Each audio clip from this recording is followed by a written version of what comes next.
Welcome to the Pulse with Peter B. I'm your host, Peter Biancamano. Let's get you to the pulse on everything you need to know. And as you can see, I have an awesome pie in front of me, and that only means one thing, that we are here at the beautiful Napoli's Pizza, located at 1118 Washington Street in Hoboken, and of course, their downtown location at 133 Clinton Street, also in Hoboken. And the person that knows all about Hoboken Eats, even though she's not Hoboken Eats, is our Places Insider Krista Stucchio of @FoodPick. Krista, great to see you. Great to see you. And that was a cute nod to Daria, by the way. Right? I mean, just another foodie of ours. You know, we have to give her props when she's not here. We always give her props. Exactly. But we did have a trivia question, Krista, on our social media page. Yeah. We asked who our first foodie was, and Daria actually was ahead of you, but the people were wrong. It was you. The people were wrong. Exactly. The people were so wrong. Exactly. I love it. I love that we stumped everybody. 100%.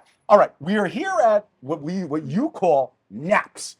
I call it naps. I do call it naps. Exactly. Talk to the audience why you love Napoli so much. I love Napoli so much. It was one of the first pizza shops that I went to when I moved to Hoboken back in, gosh, how long have I been here now? 2016, was that when I moved here? According to my math, that's 7 years. Yeah. Wow. We're going on 8 years soon. So yeah, it was just it's always been one of my go-to pizza spots ever since I've been here. And besides pizza, there's just so much, other goodies on the menu. Absolutely. And before we get to the goodies on the menu, well, actually, why don't we get to the goodies that are in front of us? Okay. Because these are actually, and again, God rest his soul, Frank Volpe, who was the original owner here at Napoli's uptown and downtown location, fortunately passed away a few years ago due to a bout of COVID. But of course, his wonderful wife, Jocelyn, are now running both locations. And she told us that these were his favorites, Frank's favorites, today on the show. How much do you love that? I am so excited to have some of Frank's favorites. He was such a great guy, and so this will just be, I feel like, a little nod to him. Absolutely. And he was just one of the best neighbors we've ever could have asked for. Of course, with my parents' Italian deli right next door. So. Pizza King of Hoboken. Yeah, amen. Amen. All right. So, why don't we start with the dish in front of me, because I'm going to be a gentleman and move it towards you. Let's what do we have here, Krista? All right, we've got a spinach salad here, wow. I think. We've got some goodies going on in there. Okay. Some blue cheese, crumbled blue cheese, it looks like. Some walnuts. Exactly. I think I spy a cranberry. Yeah, there's certainly cranberries in there with a little bit of a vinaigrette dressing. What else do you want? This is a great start to a meal. Something nice and fresh to get you going. Oh my God. Are you gonna enjoy this? I am not. I'm gonna have you dig in. It's a little too healthy for me because I'm looking at this pizza. You know what I'm saying? Peter's got some weird boundaries, guys. And we've learned that he can't have carbs, but he also can't have anything too healthy. So I don't know anymore. You should have just left it as Peter's weird. Talk to me. Okay. What hits you? I actually don't know what the dressing is, but I'm pretty sure it's honey mustard based. Yes, it is. Jocelyn's because I said it was vinaigrette and I was dead wrong. Honey mustard. I love honey mustard. Okay. This is aggressive. Wow. I'm actually so impressed with how flavorful this is. And it's homemade too. Oh, I love it. Oh my! I love it. I'm gonna buy this out of a bottle. Is that okay? I don't know. Can you sell that to me? All right. It's delicious. You know how I love to do my scales, the Peter scales, as I like to call the pulse scales, as we like to call it. On a scale, because, Daria, when she's here, always breaks the Richter scale. I'm going to extend our scale numbers here. Oh, God. On a scale of 1 to 1,000, what do you think of their spinach salad? Oh, yeah. Oh, my God. I mean, I'm going to give it 1,000. Oh, obviously. I love it. Amen. I mean, the honey mustard alone already has me coming back for more. So. Amen. Amen. Well, we do got to get to the next dish. All right. Let's do it. And we're going to actually go to the dish in front of you. Okay. Which is like heaven to me because I am a huge seafood fan. See, you called me picky before, but now you're not. You're confusing, Peter. You are. What do you got? All right. The Fra Diavolo. It's spicy. We've got a lot of seafood going on in here. That's a ton of seafood. I'm kind of a baby when it comes to spice. I feel like I've talked about this. Exactly. Apparently the fly loves it too. Yeah, huh? the fly really wants the Fra Diavolo I right know, now. goodness. But there's a lot going in here. We've got some calamari. We've got Ooh. some clams and Ooh. mussels. Ooh. What is this? Oh, we got a shrimp. And then, of course, we've got pasta, which I know Peter's going to be avoiding because he doesn't do carbs. What are you talking? I just unrolled my fork here because I want to dig in. He's going to get some seafood. He said. Oh, 100%. So, I am going go. right for a calamari. Get a little bite. And this Cheers. is salute, as we say. Oh, look at that. I got 2 calamari rings. I love it. Mm. Oh, wow. That sauce. Mm-hmm. That sauce hit you, right? Wow. So far. Look, I'm going to choke. So far, so good. Mmm. It's not too spicy. I'm not dying. Mmm. Woo. Okay. Did the spice hit you? No. All right. I'll show you fanning. Honestly, no. It's more like it's fresh. It's hot. It's temperature hot. Oh, that's awesome. But no, I'm not dying from the spice, which is amazing. Which is terrific, right? Because sometimes you get this dish at other restaurants and it's too spicy and you don't enjoy the other flavors in the dish. Seafood is nice and tender. The sauce has like a little bit of a kick, but wow, it's not taking over my palate. So that's what we like. I love that. Yeah. All right. All right. On a scale of 1 to 500, Krista. What is with this? Blame your fellow foodie Daria on this one because she's all Daria, over. I don't like this. I don't like numbers. I'm just like, this was amazing. 10 out of 10. I know. 500 out of 500. Boom. You know, which is also 10 out of 10, right? I mean, come on. Yeah, it's equivalent to 10 out of 10. Exactly. All right. We're going to move on to the final dish here, which I like to call the main event or the big mama jamma, as I like to call it. And this Peter's got his, I got my lingo. Yeah, you've got your lingo. Totally. And this is as traditional as it comes. What do you got? You've got a pepperoni pizza. But let me tell you, look at these Roni cups, okay? Can I don't know if this is gonna pull, but I'm gonna do it anyway. You're gonna do it. I know you are. We've got Roni cups, like they're the perfect size. They hold that the nice. Oh yeah, look at that. Look at that. Oh, that. It holds like the solid amount of oil that you want in there, because you don't want a dry pepperoni. That's not good. Oh my God. But like, look at that. That is like the perfect bite right there. Also, look how thin this crust is. Yeah, just the crust phenomenal. is great. Look at that just char. Phenomenal. Are you? Oh yes, you're gonna. Yeah. Oh, I'm saluted. Come on, Frank was such Salute. a good neighbor for all these years. Yes. I have to try his favorites on camera as well.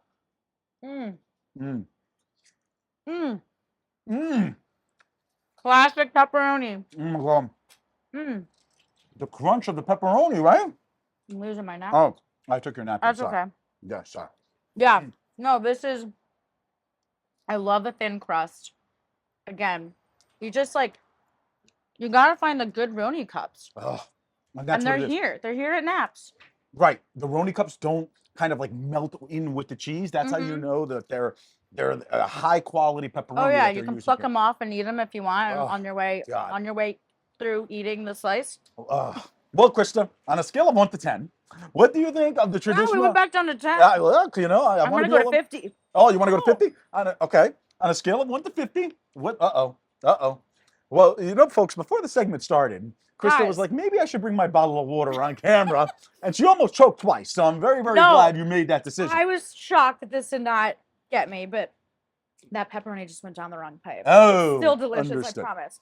1 out of 50. 50 out of 10. 50 out of 10, she's 50 out saying. of 10. Breaking the Richter scale again. Oh, yeah. All right, Krista. So any last words of why people should either check out Napoli's uptown location, located at 1118 Washington Street, or their downtown location at 133 Clinton Street? Well, if we're talking about the uptown location, it's a stunning summer day out right now. And yes, it is still summer. 100%. So, I mean, we're out here on the parklet. It's beautiful. The parklet downtown is beautiful. There's a beautiful mural down there. Order some of Frank's favorites because, I mean, why wouldn't you? These dishes are incredible. You've got your classics. You've got some freshness. You've got some spice. And everything's nice. And everything's nice. Krista Stucchio, our Places Insider of @#FoodPick. Really appreciate it. And we'll see you on a future show. All right. See you guys then. Absolutely. All right, folks. Head over to Napoli's Pizza. As mentioned, 1118 Washington Street and 133 Clinton Street in the beautiful city of Hoboken, New Jersey. And excuse me if I have pepperoni all over me, but I'm going to eat some more. We will be right back.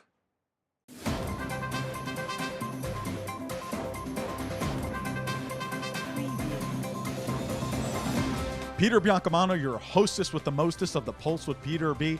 Folks, Don't forget to go on our Facebook and our Instagram pages by searching The Pulse with Peter B, and like and follow us on each of those platforms. We're constantly updating those pages with previews of each week's segments and cool stories.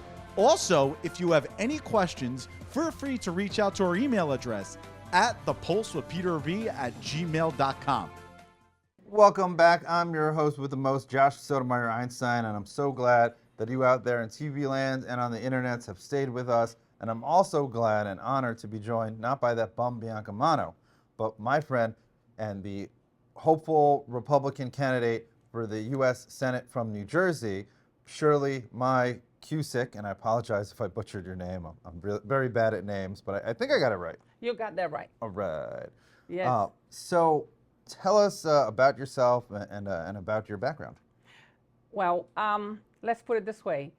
I live in New Jersey, which is my start, and I came from Brazil. I immigrated over here, and I succeed. I consider myself the American dream. The American dream that anyone wants to have. Not only the Americans, but also the foreigners. It's beautiful. I love New Jersey. That's my state. That's my start. And I love United States. Shirley Maia-Cusick. That sounds absolutely terrific. And like so many, other Americans, my ancestors came from Eastern Europe and then also from the Spanish Caribbean to these wonderful shores. Although I don't speak any Spanish, but I understand that you speak No three Spanish. languages? Yes, I do. You don't speak Spanish? Yo no hablo. No hablo español? No hablo. Okay. Un poquito. Yo hablo para usted. I'm going to speak to you. Oh boy, it's going to go right over my head. Yes. But I understand that you're fluent in three languages, yes? Three languages. Portuguese, from where I was born, Brazil, and I speak Spanish, and I speak English. So now what brought you to run for U.S. Senate in the Republican Party? Well, I never run for anything before. I never thought I was going to step in and just fight for our kids, our family. At this point, we live in a very critical situation, Josh, which is very, very rare. I came from Brazil. There in 1990s, we have a very crucial problem with the leftism taking over.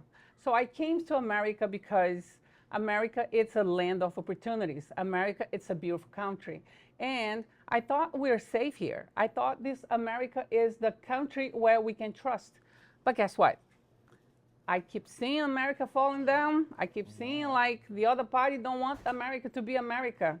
So I step in specifically to be more precise, after my grandson decided to be a Marine. Oh, wow.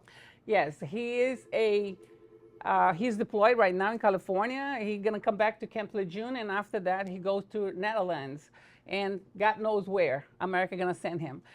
I'm so proud of my grandson and all the Marines, all the military serving and protect America. But guess what? After they finish their service, we're supposed to leave them something. We're supposed to grant their future. And that's not what America's doing. That makes me just step in and fight for them, for my kids, your kids, our grandkids. We have to give a better future for Americans' new generation. Oh, amen. And we should do that both for New Jerseyans, for all Americans, and definitely for our servicemen, current, future, and past, because, this administration is just, harming our country in terms of, disarming the military, making us weaker, and putting us in a weaker position all around the world, unfortunately.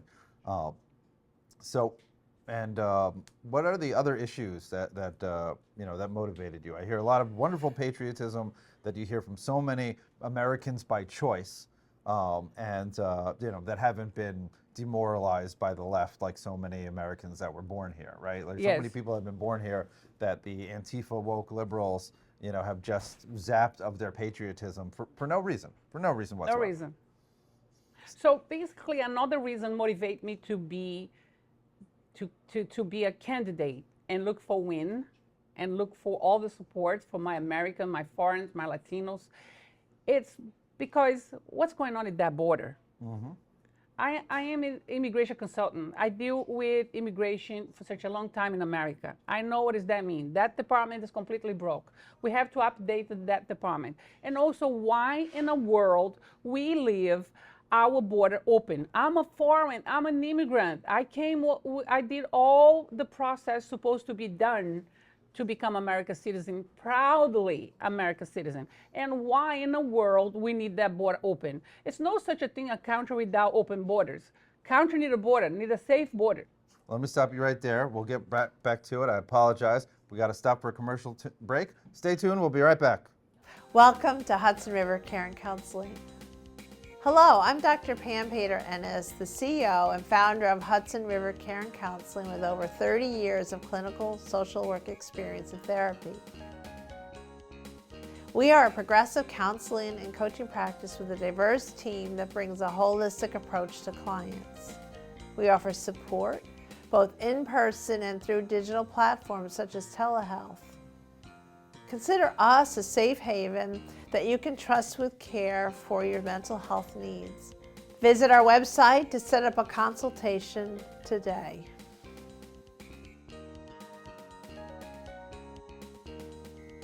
Welcome back. I'm so glad you stayed with us. I know if Peter was on, you wouldn't have stayed with us, but we have a much better person than Peter on right now. We have Shirley Maia-Cusick, Republican candidate for U.S. Senate campaign. Before we went to commercial, we were talking about how the border is porous and open, and it seems to me that this always happens, under, Democrat regime, the border becomes more open. And like you were saying before, every country has an immigration policy around the world, yet only here in the United States does the left say, oh, it's bigoted. You can't have immigration policy. You have to have an open door policy. It's just, I don't understand it. It's frustrating. It's completely out of order. We need that border to be secure.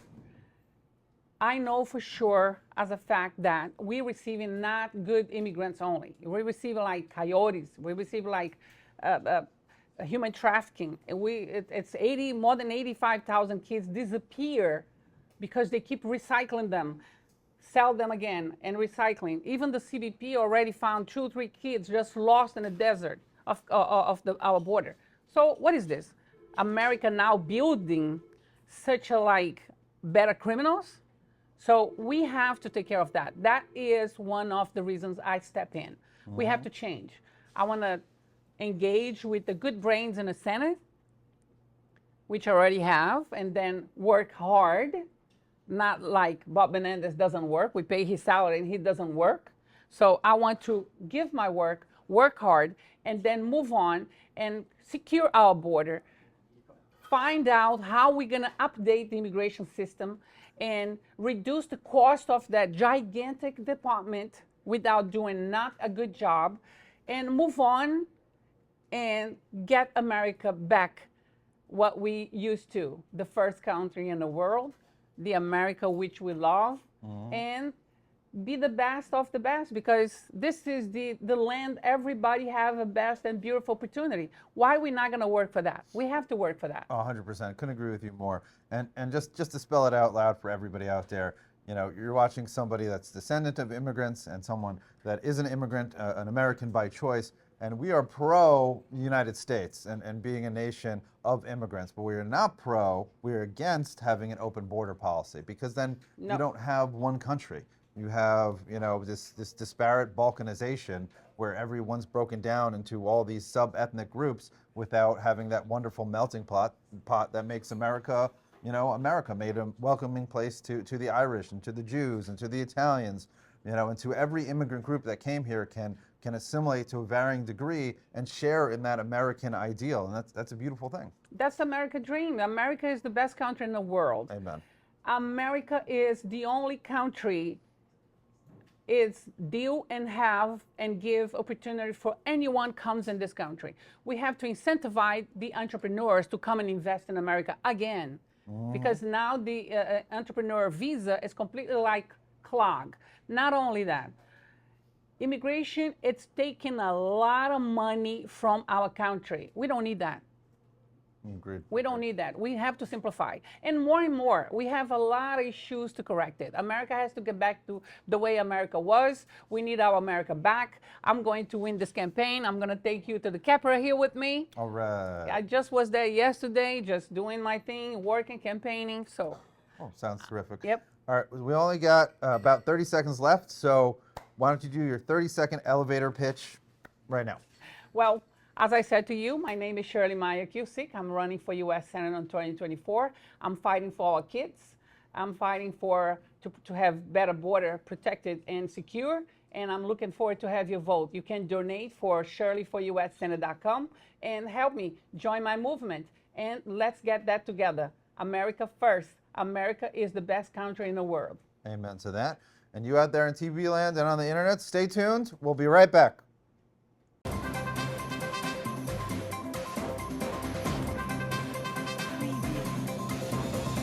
Peter Biancamano back with you. Don't forget to watch us on cable access every Sunday and Monday at 9 a.m. Optimum Channel 18, Files Channel 46, and Comcast Channel 190. Also on Sunday mornings at 9:30 a.m., you can watch our show on our YouTube channel, and you can also binge watch all of our old shows. Who doesn't want to keep watching The Pulse with Peter B? We'll see you there. Welcome back to The Pulse with Peter B. Peter Biancamano back in the host chair and back at the beautiful offices of Hudson River Care Counseling, located at 310 Cedar Lane in Teaneck, New Jersey, and 63A 8th Street in Hoboken, New Jersey, where we're going to send it out to the wonderful founder and CEO of Hudson River Care Counseling, our favorite mental health expert. And of course, that's Dr. Pam Pater-Ennis, joined by another familiar face. She's been on the show before, and she's very familiar to Dr. Pam because it's her daughter, and that is Leah Ennis-Gasero. And I just loved saying her new last name. Congratulations on your new marriage, Leah. Anyway, let's send it out to Dr. Pam. Thank you, Peter, for having us back. I'm Dr. Pam Pater-Ennis at My Sanctuary Healing and Hudson River Care Counseling here at 310 Cedar Lane in Teaneck and 63A 8th Street in Hoboken. So we're glad to be here again. And with me today is actually my daughter, Reverend Leah Ennis-Gasero. Now she just got married. We added a name in there. And she is here to tell her side of religious abuse, but also I'm proud to announce that she's now the executive director of My Sanctuary Healing. Yeah, and I'm glad to take on that role. So go ahead, Leah, tell us your story. As much as you can in a few short minutes. It's been a long, windy, complicated adventure between domestic violence, recovering from that, to my own religious abuse in serving a congregation as pastor, to other things that you have to come out of. As some background, which should probably be helpful. In the time that I was serving a church that was very small, at the same time I found out I was pregnant while having a very domestic violence situation, who happened to be my husband. And I knew probably the only thing that really got me out of that situation beyond faith was that I was pregnant. I clearly didn't wake up to the fact that I could be okay, that I could get out of it, but I had to now take care of another being. So that gave me the courage, which I think is not an unlikely story, knowing that now. So I was 3 months pregnant. I left. I didn't have anywhere to go really except for my parents' house, so I'm thankful that I had that space. Kind of fast forward a little bit, I had some maternity leave after my son was born. This was early 2019. I was very grateful for that transition point. And later in 2019, I began serving another congregation. And very quickly it became known that they were very conflicted. Mm-hmm. Everything was very micromanaged. Nothing I could do was good enough. Let alone the race issue at that time, which I didn't know was prevalent until very early on. That your son is biracial. Yeah, exactly. So that would have been probably a piece that you guys needed to know. But it was clearly he's obviously not a white child, and that was a big issue for them. They didn't want him present in the congregation anymore. Then 2020, with the 2020 with COVID coming down, that added a whole new strain of troubles. It became to the point in the fall of 2021, we knew we had to part ways. I needed to heal. I was having anxiety attacks. I was having people call me at 10:30 at night screaming at me. I was having other issues with my son's father's family where, again, nothing I could do was good enough. So I needed to start working on myself, which I really didn't allow time for. I think I didn't know that I was needing all that healing before I jumped into what I can now say was another marriage. Even though it was a work situation, it was another marriage. So I allowed myself. That went poorly. That went poorly very quickly. There were red flags that, again, I ignored. I had to learn what red flags were. And then I allowed myself to continue to heal. I am currently working as a teacher's assistant in a school, although then I started very gratefully working as the executive director of my sanctuary healing. And that's given me new hope, new energy, new joy. And that I can say is my calling, my ministry. What in particular about this has given you joy and the ability to heal? It's being able to walk with other people who really have had brutal situations, not necessarily within the church or other organizations, but also in many overlapped into domestic violence relationships, chaotic family structures. So it's really been able to walk alongside them and listen and offer perhaps resources if necessary, but just be a guide. And helping to create a safe place for people and creating resourcing and a community. And I always say, as I said in an earlier segment with Brenda, whom we interviewed earlier, it's creating a place to belong for people when they didn't know where to belong. We don't necessarily agree all the time, but everyone actually belongs. And I've often tell people, and because there are words that I needed to hear. You're worthy. You are loved. You are enough. And the bottom line for me always came down to, but you are loved, no matter who you are. And I think that group really emulates exactly that belief structure. And I think that's been beautiful for me, for those involved. Right, and part of the later stages of healing is to do what you're doing, is to give back. When you yourself are healing, and you, like Brenda talked about too, is to be able to give back and bring other people into the community. Absolutely. And how do we heal alongside being healers? It's always a parallel. That's cool. Yeah, that's right. Yeah. Any other thoughts you want to just tell the audience about maybe symptoms of religious abuse to watch out for? Or certainly we're giving you the message that it is possible to heal. It's anywhere. It's not just Christian traditions. It's not just Judaism. It's not just in Islam. It's literally any religious structure imaginable. Closed systems, cults. I mean, you name it, that person is probably represented in this group organically. Symptoms of religious abuse or spiritual abuse would be gaslighting. Top-down systems often kind of create an uneven playing field. Often there comes financial malfeasance. There's a lot. And I know a lot of those things I've experienced around me. Authoritarianism. Shaming. Hugely shaming. Yeah. Even sometimes sexual abuse. Yeah, I can name stories of just being hit on, but that's another story for another day.